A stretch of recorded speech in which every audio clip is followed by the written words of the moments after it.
I'm writing a book and I'm putting it on video. The ultimate deception: wheat or tares, sheep or goats. Who are the sheep and who are the tares?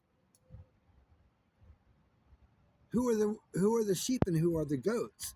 Jesus said, "My sheep hear my voice and they obey me, and to them I give eternal life." And I've always told people, God told me this, God told me that. God speaks to me constantly. I mean, I have if I wrote them down, I'd have thousands of testimonies of where God literally speaks in my head, and the way He does it. I mean, sometimes it's just like it's like the thought pops in my head, and I know it's from Him because I hear His voice, and that's part of hearing Him. So I have hundreds of testimonies. God told me to give money to this ministry or to start a ministry, and I've started big ministries and given hundreds of free appliances to people in Brevard and thousands of pieces of furniture um, to residents of Brevard. And all the realtors knew me and bought all their appliances for the rental properties. And the rich people all came.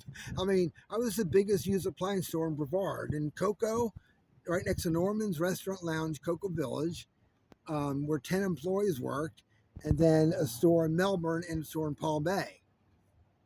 One person per store, just doing sales and some repair.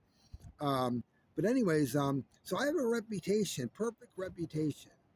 And Mark Ragsdale, when he lied to everybody in my church that I was a wife beater and he was supporting Maria in pressing criminal charges.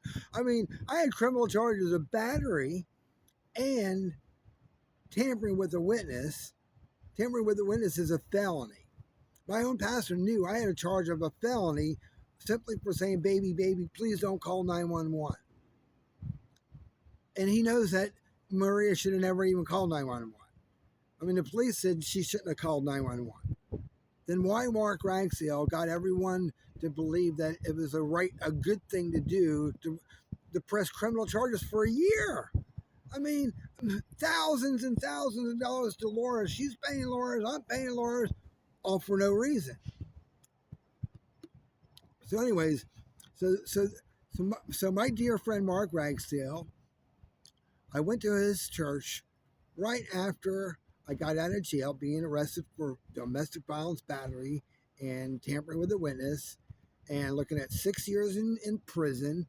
And I walk in his office, I tell him the whole story. I never touched her. We were laying in the bed, hugging and kissing, and she yelled, "I'm going to call 911," and I hauled her down, and something spooked her, and I told him the whole story, and he yelled at me, "We voted you out of the church." I was shaking when I left his office. And then he encouraged Maria to press criminal charges. I mean, he should have said, "Jim, we're going to get that GPS ankle bracelet off you right now, and we're going to get your family together. I mean, you guys have a happy marriage. Everyone knows you have a happy marriage. You can see it, the way you sit with each other and walk together and everything about you guys, I mean, no, Mark Ragsdale destroyed my family. My wife and I didn't see each other for 362 days. I didn't see my little boy. I mean, golly, no, it was the nightmare of seeing my little boy. That's a whole nother video.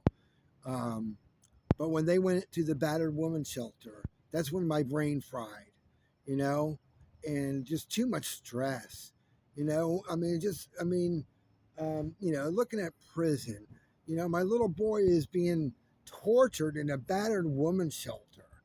The horror things that went on in that place, and Mark Ragsdale is to blame. He brought my wife and son there. How dare him?